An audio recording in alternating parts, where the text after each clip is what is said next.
빌립보서 4장 6절에 7절 말씀으로 영적 침체에 빠졌을 때라는 제목으로 말씀의 은혜를 잠시 나누고 우리가 오늘 하루도 출발하기 원합니다. 예배소라는 지역이 있습니다. 예배소라는 지역은 우리 그림과 같이 바로 이 터키 쪽에 있는 그런 지역이죠. 초대교회 당시에 로마 제국의 행정과 교통의 중심지였습니다. 즉 유럽으로 뻗어나가는 데 있어서 하나의 교두보의 역할을 감당한 것이 바로 이 에베소 지역입니다. 당연히 행정과 교통의 중심지다 보니까 문화와 산업이 아주 발달했고 융성했죠. 항구 도시였기 때문에 더욱더 그랬으며 또 항구 도시였기 때문에 또 뻗어나가는 교두보였기 때문에 넓은 길을 늘 가지고 있었습니다. 로마가 길을 닦는 데 있어서는 핵심이었죠. 모든 길은 로마로 통한다라는 말이 있는 것처럼 로마가 그 이름이 웅성했을 수 있었던 이유는 바로 이 길 때문에 그렇다고 말하는 사람도 있습니다. 이곳 에베소에는 체육관도 있었고 목욕탕도 있었고 원형 경기장도 있었습니다. 그림과 같이 원형 경기장이 아주 크게 있었던 것이 바로 이 로마 시대의 모습을 재현했던 것이 바로 이 에베소라는 지역이었습니다. 특별히 세계 7대 불가사의 중에 하나라고 할 수 있는 아데메 신전, 여신의 신전, 영국을 건너가서 다이아나라는 이름으로 나온 이 아데메 신전도 아주 유명한 곳이죠. 그만큼 굉장히 발전했던 것이 바로 이 에베소 지역이었습니다. 또한 워낙 유명하다 보니까 한국 사람들이 성지 순례를 많이 가다 보니까 이 지역에 이렇게 아예 한국어로 안내 표지판이 화면과 같이 있는 것을 우리가 확인할 수가 있게 됩니다. 그날 이 엄청나게 융성했던 에베소, 큰 도시라고 할 수 있는 에베소가 무너지게 되고요. 그리고 몰락하게 되는데 표면적으로는 아랍, 이슬람권의 침입으로 말미암아 무너졌다고 할 수가 있지만 그러나 진짜 무너졌던 이 에베소가 몰락한 원인은 바로 이 강가에 침척토가 몰려와서 항구로서의 구실을 못했기 때문이라고 합니다. 모래가 계속 쌓이다 보니까 그로 인해서 배가 정박할 수 없게 되고 배가 정박할 수 없게 되자 여러 가지 많은 교류를 할 수 없게 되고 또한 문화적으로 발달할 수가 없는 상황에서 에베소라는 이 지역이 몰락하고야 만 것이죠. 그런데 우리가 잘 알다시피 모래가 점점 더 들어온다는 것은 단번에 들어오는 것이 아니라 오랜 시간 동안 조금씩 모래가 쌓여져서 나중에는 그것이 결국에는 하나의 육지가 되는 것을 우리가 발견할 수가 있게 됩니다.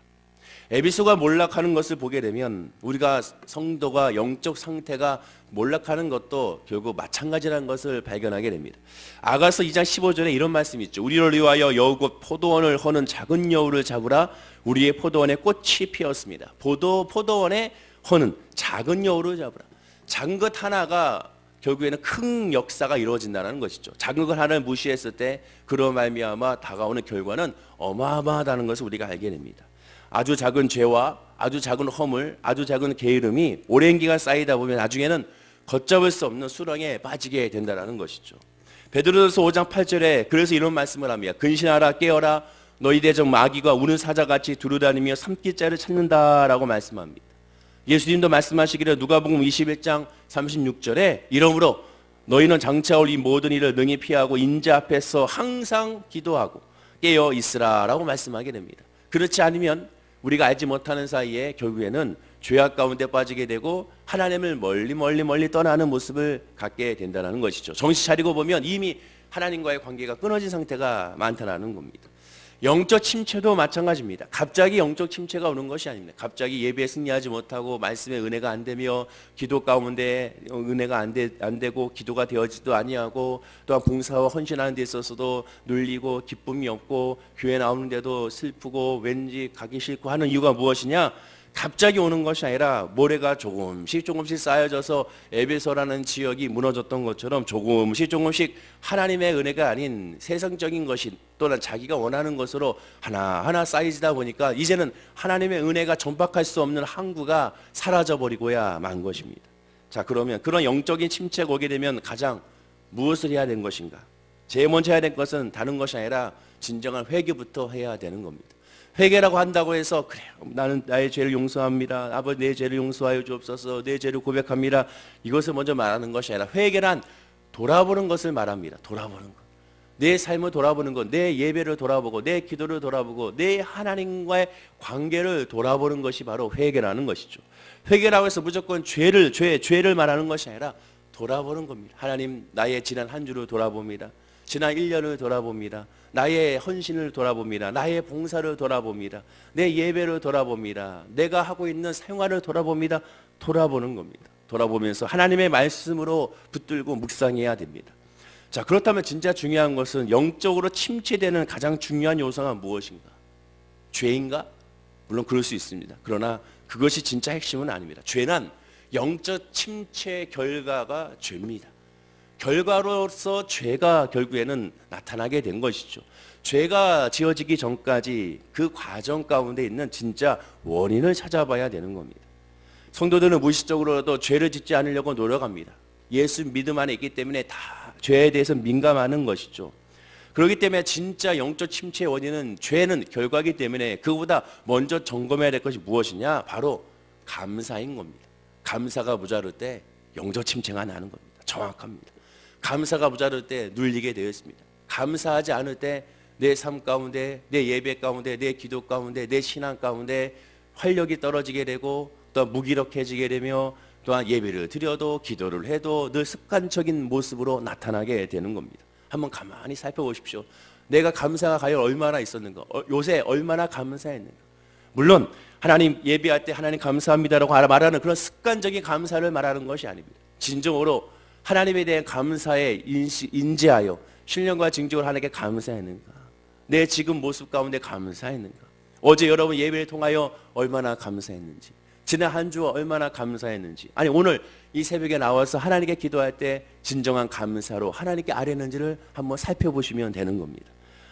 감사가 없을 때, 감사가 모자랄 때 영적 침체가 이루어지게 되는 것이고 그 결과는 죄로 나타나게 됩니다. 다윗을 한번 살펴볼까요? 다윗이 영적 침체에 빠졌을 때 다윗을 회복시킨 것이 무엇이었는지 살펴보면 정확합니다. 하나님은 정확하게 다윗을 회복시킬 때 이렇게 회복하셨습니다. 그것은 바로 감사로 회복을 시키셨습니다. 하나님의 말씀을 무시하고 하나님을 멀리했던 다윗을 하나님은 이렇게 해서 회개시켰죠. 사무엘하 12장 7절과 9절에서 이렇게 회복합니다. 다 함께 한번 읽어볼까요? 나단이 다윗에게 이르되 당신이 그 사람이라 이스라엘의 하나님 여호와께서 이와 같이 이르시기를 내가 너를 이스라엘 왕으로 기름 붓기 위하여 너를 사울의 손에서 구원하고 내 주인의 집을 내게 주고 내 주인의 아내들을 내 품에 두고 이스라엘과 유대 족속을 내게 맡기었느니라. 만일 그것이 부족하였을 것 같으면 내가 내게 이것저것을 더 주었으리라. 그러한데 어찌하여 내가 여호와의 말씀을 업신여기고 나보기에 악을 행하였느냐? 내가 칼로 햇사람 우리아를 치되 암몬 자손의 칼로 죽이고 그의 아내를 빼앗아 내 아내로 삼았도다. 하나님께서 바로 이 나단 선지자를 통하여 다윗의 죄를 지적하셨을 때 그 원인에 대해서 뭐라고 말씀하고 있습니까? 감사하지 않았다는 겁니다. 한마디로. 내가 너에게 필요한 대로 다 주었지 않았겠느냐? 모자랐으면 더 주지 않았겠느냐? 지금 있는 것에 대한 하나님의 은혜에 대한 감사가 사라졌던 겁니다. 영적 침체의 첫 발걸음은 그래서 뭘 해야 되느냐? 회복할 수 있는 발걸음은 감사가 회복이 돼야 됩니다. 우리 입술에 감사가 회복이 돼야 됩니다. 세상 사람들은 슬럼프라는 것을 걷게 되죠. 오늘날 슬럼프라는 말보다 번아웃 증후군이라는 말을 더 많이 사용하게 됩니다. 이것이 찾아오는 기간은 369, 3년에 한 번씩 보통 돌아온다고 하죠. 그런데 이러한 슬럼프를 극복하는 데 있어서 가장 먼저 해야 될 것을 말하는 것이 세상에서도 제일 첫 번째가 자신에게 친절하라. 두 번째가 부정적인 생각을 접고 긍정적으로 생각하라. 세 번째가 스스로에게 감사하라. 네 번째가 스스로에게 선물을 주라. 이렇게 말합니다. 이처럼 세상에서도 감사라는 말을 하는 것을 보게 됩니다. 고마움을 표시하라는 것이 자기 자신을 한마디로 존중하라는 겁니다. 그런데 진짜 감사는 그렇게 많은 하나님께 성의를 표하지 않습니다. 하나님께 선물을 줄 필요도 없습니다. 하나님은 물질을 받으시거나 보상을 받는 분이 아니지 않습니까? 하나님께 우리의 시간을 많이 드려야겠다. 물론 그럴 수도 있지만 그것이 하나님께 진정 원하는 것이 아닙니다. 하나님께서 받으시는 것은 따로 있다고 성경 분명히 말씀하고 있습니다. 그것은 시편 50편 23절에 이렇게 말씀하죠. 감사로 제사를 드리는 자가 나를 영화롭게 하나니 그 행위를 옳게 하는 자에게 내가 하나님의 구원을 보이리라. 하나님께서 받으시는 예배의 핵심 뭐겠습니까? 감사라는 거죠. 그 감사가 하나님을 영화롭게 하고 그 감사가 하나님께 영광을 돌리며 그 감사가 하나님 앞에 찬양으로 들리게 된다는 겁니다. 하나님도 진정한 감사 없이 드리는 제사가 오히려 더 문제라고 하지 않았습니까? 우리의 예배에 감성 없는 예배가 과연 얼마나 많았는지를 한번 살펴봐야 됩니다. 어제 한번 예배 한번 살펴보십시오. 어제 예배에 내가 그 예배 중심에 하나님에 대한 감사가 있었는가. 하나님께서 나에게 주신 감사가 아니라 하나님 그 자체에 대한 감사를 말하게 됩니다. 이 세상 사람들도 뭔가 주어지면 다 감사합니다. 왜? 나에게 주어졌으니까 다 감사하게 되죠. 진정한 감사는 주어졌기 때문에 감사한 것이 아니라 받았기 때문에 감사한 것이 아니라 하나님 그 자체에 대한 감사가 진정한 감사가 됩니다. 또한 하나님 자체에 대한 감사가 됐을 때 고난 중에 감사하게 되는 것이고 고난 중에도 기뻐하게 되죠. 데살로니가서 5장 18절에 우리가 잘 아는 말씀이죠. 범사에 감사하라. 이것이 그리스도 예수 안에서 너희를 향한 하나님의 뜻이라. 하나님의 뜻이 무엇입니까? 하나님 나를 향한 하나님의 뜻이 무엇입니까? 그것은 범사에 감사하라는 거지. 그 범사는 뭡니까? 당연히 고난 가운데도 감사하고 기쁠 때도 감사하고 삶 가운데 언제나 어디서나 무엇을 하든 늘 감사하라라고 말하는 것이 바로 범사라고 우리가 할 수가 있게 됩니다. 영적 침체의 시작은 감사가 없는 겁니다. 감사의 마음이 사라질 때 죄악이 싹트고 자라서 죄의 열매를 맺게 되는 겁니다.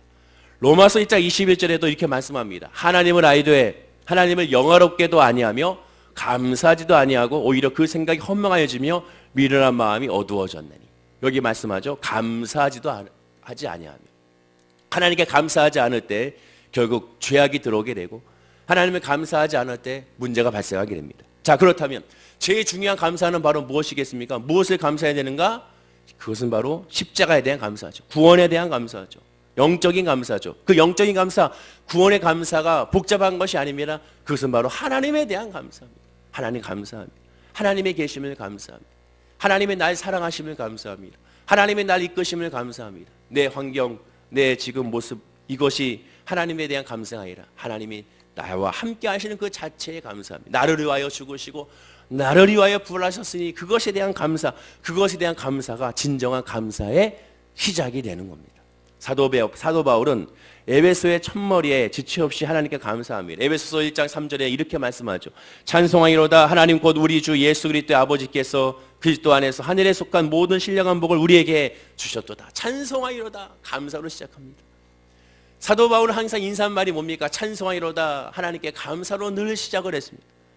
에베소서 2장 4절 5절에도 말합니다. 곧 창세전에 그리스도 안에서 우리를 택하사 우리로 사랑 안에서 그 앞에 거룩하고 흠이 없게 하시려고 그 기쁘신 뜻대로 우리를 예정하사 예수 그리스도로 말미암아 자기의 아들이 되게 하셨으니. 그 감사의 이유를 한마디로 구원하신 하나님께 감사하지 않습니까? 구원하신 하나님을 찬양하지 않습니까? 구원하신 하나님께 기쁨으로 올려드리지 않습니까? 바로 우리의 감사도 하나님에 대한 구원의 감사로 시작이 되어야 되는 겁니다. 영적인 감사, 구원의 감사가 먼저 터져 나와야 됩니다. 6절에도 말합니다. 이는 그가 사랑하시는 자 안에서 우리에게 거저 주신 바 그의 은혜의 영광을 찬송하게 하려는 것이라 라고 말씀합니다. 하나님께서 우리에게 거저 주신 은혜, 그 은혜에 대한 감사를 이 바울은 하고 있습니다. 좋은 일이 있으면 누구나 감사했다고 말씀을 드렸죠. 불신자도 누구나 감사할 수 있습니다. 그러나 성도는 달라야 됩니다. 성도는 하나님으로 말미암아 감사하는 존재이기 때문에 그렇습니다. 따라서 성도는 환난 중에도 감사하게 됩니다. 베드로전서 4장 16절에 이렇게 말씀하죠. 이 말씀을 다 함께 읽어볼까요? 만일 그리스도인으로 고난을 받으면 부끄러워하지 말고 도리어 그 이름으로 하나님께 영광을 돌리라. 와, 정확한 표현이죠. 베드로전서에 뭐라고 말합니까?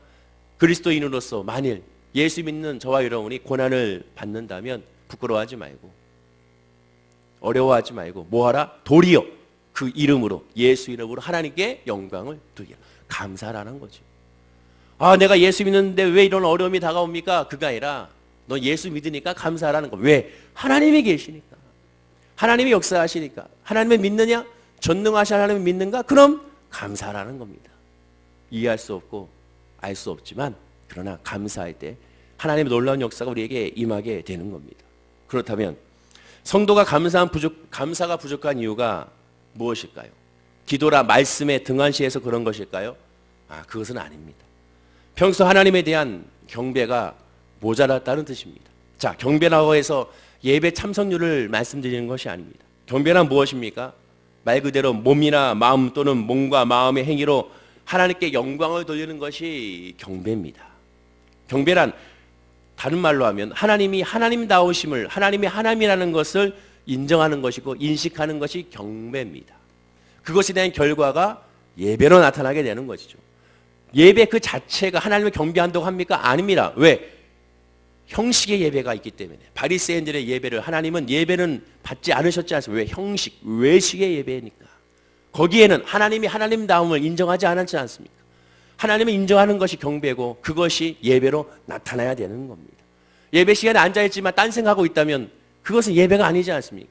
예배 시간에 앉아서 노래를 부르고 있지만 말 그대로 그냥 노래뿐 하나님에 대한 찬양의 인식이 없으면 그것은 그냥 노래에 끝나는 것입니다. 하나님이 받지 않는 것이죠. 예배 시간 앉아있지만 기도는 하지만 기도하지 않고 졸고 있다면 그 하나님 받지 않는 것이죠. 단 한마디라도 신령과 진정으로 주님께 감사하다면 그것이 바로 예배가 되는 겁니다. 예배란 하나님이 하나님의 다음을 인정하는 겁니다. 여호와를 인정하는 겁니다. 그리고 하나님의 다음을 인식을 했을 때 하나님을 알아갔을 때 비로소 하나님의 은혜에 대해서 감사할 수가 있게 됩니다. 야, 하나님, 그 하나님이 나의 하나님이구나. 그 아브라함의 하나님, 이삭의 하나님, 야곱의 하나님이 나의 하나님이구나. 그 광대하신 하나님이 나의 하나님인데도 불구하고 내가 왜 이렇게 주눅들어 있었는가? 내가 왜 이렇게 눌려 있었는가? 하나님이 하실 텐데, 하나님이 인도하실 텐데, 하나님이 나를 이끌어 주실 텐데 왜 나는 여기서 눌려 있었던가? 그리고 그 하나님을 바라봄으로 말미암아 영적 침체에서 벗어나 감사로 영광을 돌릴 수가 있게 되는 겁니다. 호세아 6장 3절에 말씀하죠. 그러므로 우리가 여호와를 알자. 힘써 여호와를 알자. 여호와를 알지 못하면 경배할 수가 없기 때문에 그렇습니다. 여호와를 인지하지 못하고 인식하지 못하면 그 하나님의 놀라운 사랑을 깨닫지 못하면 신령과 진정으로 예배할 수가 없기 때문에 그렇습니다. 바로 압구전인 호세아 6장 1절과 2절에 이렇게 말씀하죠. 오라 우리가 여호와께로 돌아가자. 여호와께서 우리를 찢으셨으나 도로 낫게 하실 것이요 우리를 치셨으나 싸매어 주실 것임이라. 여호와께서 이틀 후에 우리를 살리시며 셋째 날에 우리를 일으키시리니 우리가 그의 앞에 살리라. 그 다음에 그러므로 여호와를 힘써 알자라고 말합니다. 무슨 뜻이겠습니까? 우리가 찢기고 우리가 상처받고 우리가 힘들고 우리가 어렵지만 하나님 우리를 마침내 살리시고 우리를 일으키시는 하나님이라는 것을 왜 알지 못하느냐? 그래서 여호와를 힘써 알아야 한다는 겁니다. 우리가 하나님을 잘 아는 것 같습니까? 저도 하나님을 잘 아는 것 같죠. 저도 하나님을 잘 모릅니다. 어느 누구도 하나님을 잘 알지 못합니다. 성령이 아니고서는 하나님을 알지 못합니다. 말씀 안에 있지 않으면 하나님을 알지 못합니다. 기도의 은혜 안에 있지 않으면 하나님을 알지 못합니다. 그래서 오늘 이렇게 새벽 예배를 드리는 겁니다. 왜? 하나님을 힘써 알기 위하여. 감사가 감사한 일을 그대로 인정하는 것이라면 하나님에 대한 감사로 단순하게 하나님을 하나님답게 인정하면 그것으로서 모든 감사가 완성이 되는 겁니다. 거기서 출발하는 겁니다. 범사에 하나님을 인정하면 됩니다. 지금의 이 환난에 하나님을 인정하시면 됩니다. 지금의 질병에 하나님을 인정하시면 됩니다. 지금의 어려움에 하나님을 인정하시면 됩니다. 지금의 아픔에 하나님을 인정하시면 됩니다. 그 창조주 하나님을 인정하시면 됩니다. 그러면 거기서부터 나도 모르게 감사가 터져나오게 됩니다. 왜? 하나님을 깨달았기 때문에. 그러면 환경을 바라본 것이 하나님을 바라보기 때문에 하나님으로 말미암아 환경을 바라보면 내 입에서 감사가 터져나오게 됩니다. 하박국 2장 14절에 하박국 선지자가 이렇게 말하죠. 물이 바다를 덮음같이 여호와의 영광을 인정하는 것이 세상에 가득함이리라. 비유를 말하죠. 물이 바다를 덮음같이. 여러분 바다 보셨잖아요. 바다 보면 어떻습니까? 물이 정말 다 덮었죠. 하나님이 영광이 바로 그렇다라는 겁니다. 하나님의 영광이 모든 것에 덮어졌다는 겁니다. 지금 우리의 모든 삶에 여러분의 삶이 안 풀린다 하더라도 안 풀리는 것이 아니라 믿음의 눈으로 바라보면 하나님의 영광이 덮여 있다는 겁니다. 하나님의 영광과 하나님의 은혜와 하나님의 소망이 가득 차 넘친다는 것을 믿음으로 바라보게 되면 감사가 넘쳐나게 된다는 겁니다. 하나님이 일부러 성도에게 나쁜 일을 일으킬 일은 없습니다. 하나님은 반드시 어떠한 상황에도 합력하여 분명하게 선을 이끌어 주십니다. 환난 가운데도 매사를 하나님 중심으로 묵상하며 기도하면 반드시 하나님께서 위로와 용기와 힘을 부어 주십니다. 형편은 나아진 것이 없어도 내 영혼이 새로워지게 되고 내 영혼이 새로워짐으로 말미암아 감사가 넘쳐나게 되고 그 감사가 넘쳐났을 때 우리가 깨닫지 못하는 사이에 놀라운 하나님의 은혜와 섭리가 우리에게 이루어지는 것을 간증하게 되는 것입니다. 오늘 본문을 보십시오. 오늘 본문에 사도 바울은 이렇게 고백합니다. 다 함께 한번 본문 말씀을 다시 한번 읽어볼까요? 자, 시작. 아무것도 염려하지 말고 다만 모든 일에 기도와 간구로 너희의 구할 것을 감사함으로 하나님께 아뢰라. 그래야하면 모든 지각에 뛰어난 하나님의 평강이 그리스도 예수 안에서 너의 마음과 생각을 지키시리라.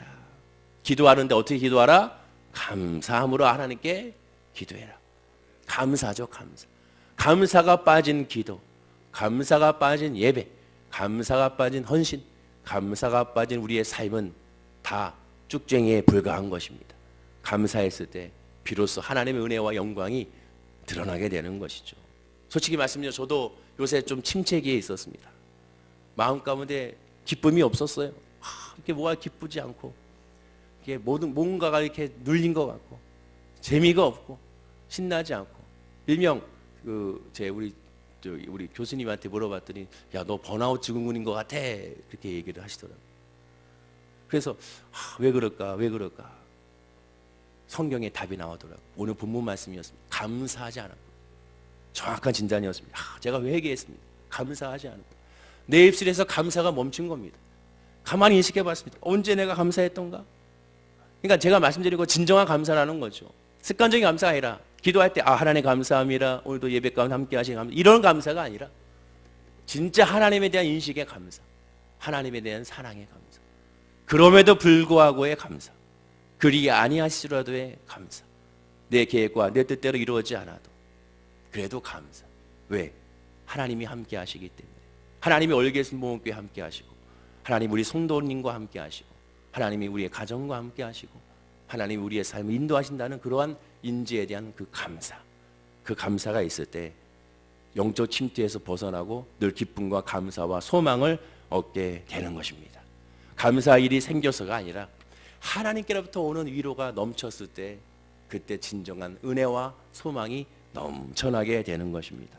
감사가 없으면 불평밖에 나오지 않습니다. 불평하는 곳에는 감사가 당연히 채종되게 됩니다. 여러분, 혹시 여러분들의 영적 상태는 어떠하십니까? 혹시 침체기에 있는 분이 계십니까?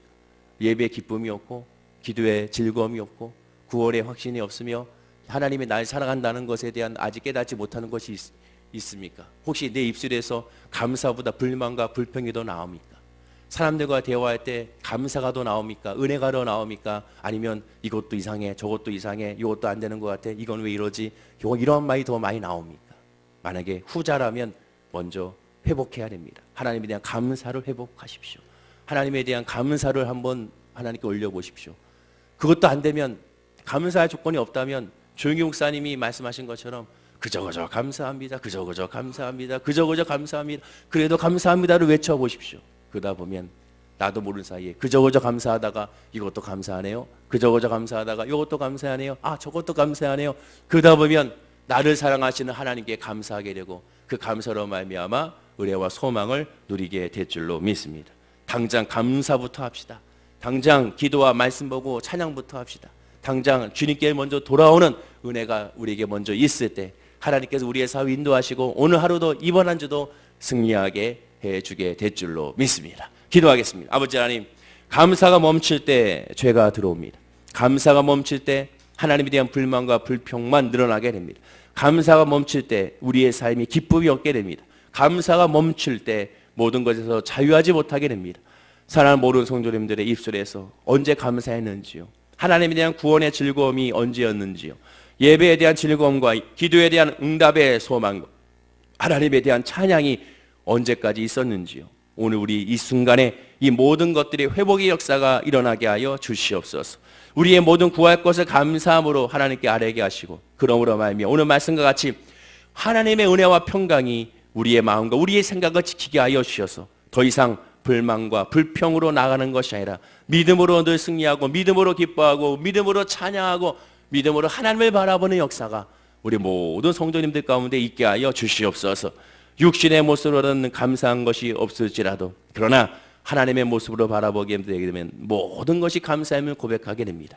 사랑하는 모든 성도님들, 그 감사로 말미암아 기뻐하고, 그 감사로 말미암아 찬양하며, 그 감사로 말미암아 간증하게 하여 주옵소서. 감사드리며 예수님의 이름으로 기도드립니다. 아멘.